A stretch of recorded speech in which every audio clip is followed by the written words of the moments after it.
Welcome back everyone to Ask Your Lawyers.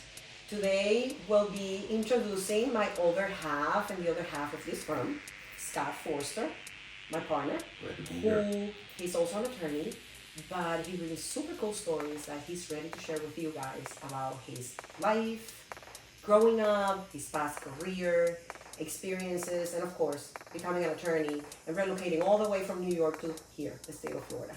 So Scott, tell us a little bit about yourself. What a wonderful introduction, Diana. It took forever It was to fantastic. make this happen. Thank you. Okay. So I'll just go into a little bit about my story, how I eventually ended up down here. Like Diana mentioned, I was born in New York. I was raised in New York. I went through school.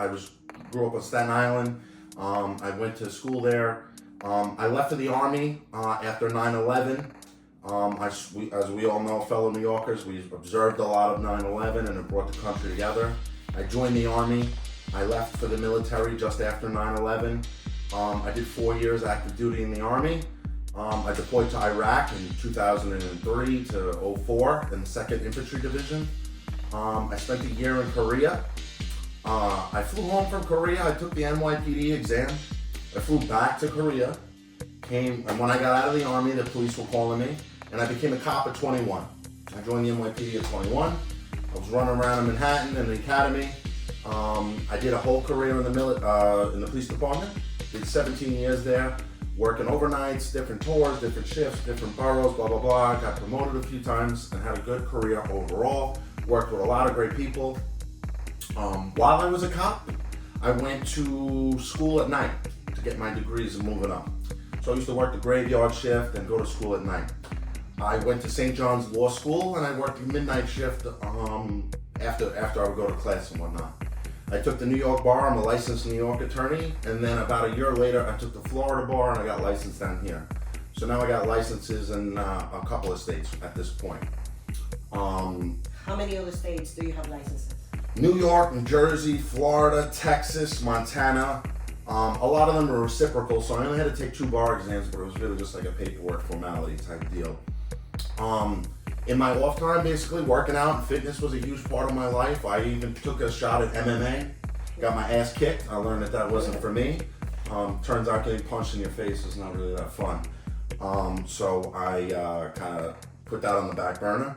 But I still enjoy working out, and we go to the same boot camp type gym, and we do a lot of like fitness type stuff. And I find that like keeping your mind sharp is important in your body. Taking pride in yourself and your work overall. So what made you become an attorney? Why leaving the... Eventually you were going to retire, so everybody knows that. But what made you decide to go to school after getting a bachelor's degree of some sort and then becoming an attorney? A couple of the guys that I went to the police academy with ended up becoming lawyers, and I stayed friends with them. And I knew that I'd be retiring relatively young, and I needed another career. At that point, I had started doing well in school. I didn't do good in school when I was young. I started doing well when I was actually older. And maturity set in, and I said, you know what? I looked at the LSAT book, and I looked at the book to get into medical school. I saw physics in the medical book, and I said, nope, guess I'm going to be a lawyer. So I took the LSAT, and I put one foot in front of the other. Once I got accepted in there, went to school, met a lot of great people I still talk to this day. And I relocated down to Florida, just for a change of scenery, because as we know, New York is it's really not a great place to raise a family, in my opinion. It's a great place, food's great, but if you want freedom and to be left alone, Florida's the place to be at. I mean, you live in a place where people go to vacation. So I ended up coming down here right before Hurricane Ian, which was a couple of years ago. I was lucky enough to meet you, and our life took off from there, and we've been working together for a couple of years now. We focus mostly in insurance stuff, which I'll tell you, when I became a lawyer, I wasn't like, I'm gonna go do like insurance stuff. That sounds really interesting. No. But once I saw the need for it, the demand in this area, because that's what happens down here, ultimately I ended up working down here. Went to work for a couple of small firms and whatnot, and then ultimately I'm listening to you as the most entrepreneurial person I've ever met, that you don't want to be an employee the rest of your life working for someone else to make them rich. So you got to take chances, and there's risk, and you shoot your shot, and some work, some don't. And you know, I learned from you that it's better to take the chances on your own and try to build your own brand, your own firm. And ultimately ended up committing to you and you know, trying to grow our business. And this is one of our shots we're taking. Do you remember when you said to me, "What do you mean you are a roof attorney?" And Yeah. I said, "I'm not a roof attorney." Listen, if I came from New York down here and you're like, "I'm a roof lawyer," I'd be like, "All right, this person is I was just trying kind to. of bullshit."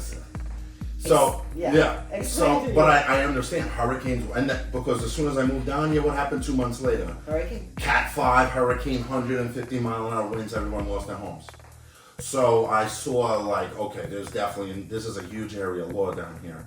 So it's not the only thing we do, which, like we said, we will talk about. We do other things, but mostly dealing with insurance claims is a big part of what we do. Is there anything that you would change if you have the opportunity to go back?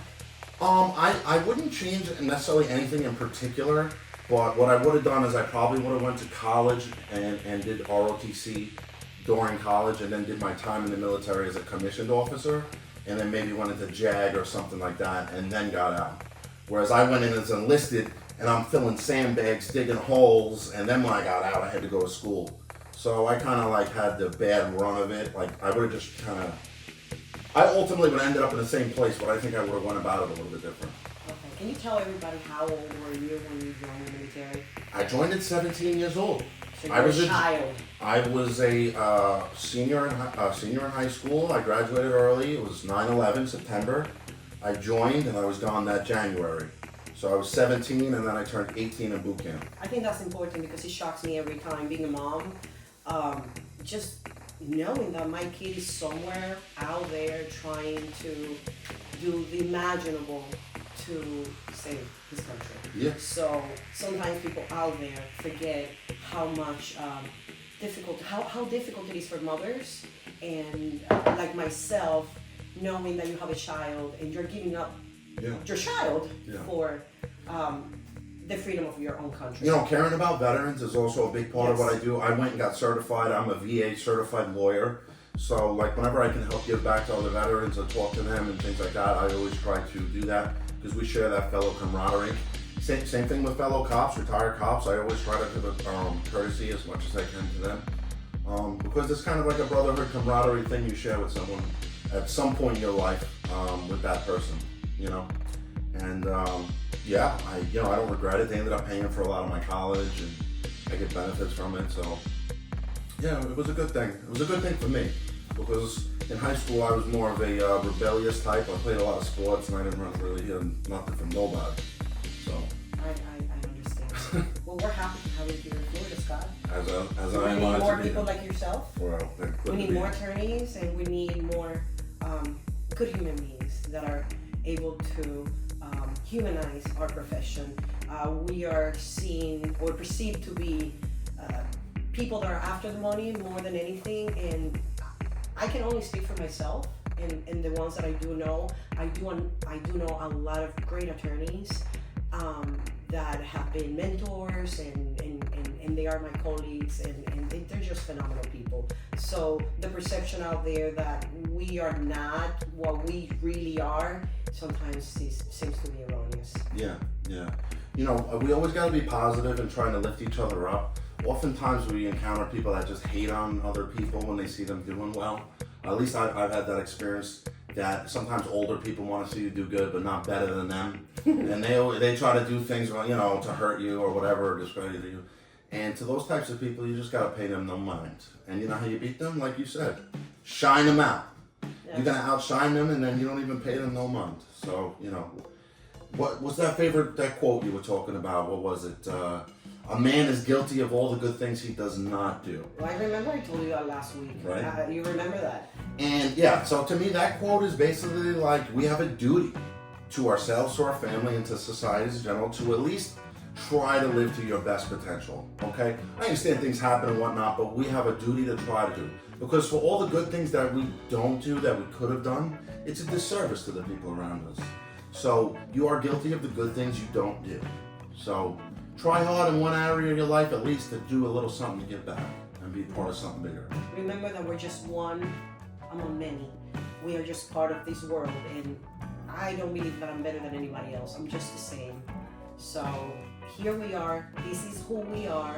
Just normal, two professionals trying to do our best to provide the best legal services to our community at an affordable prices. And you know, I say that all the time. Our prices are extremely affordable.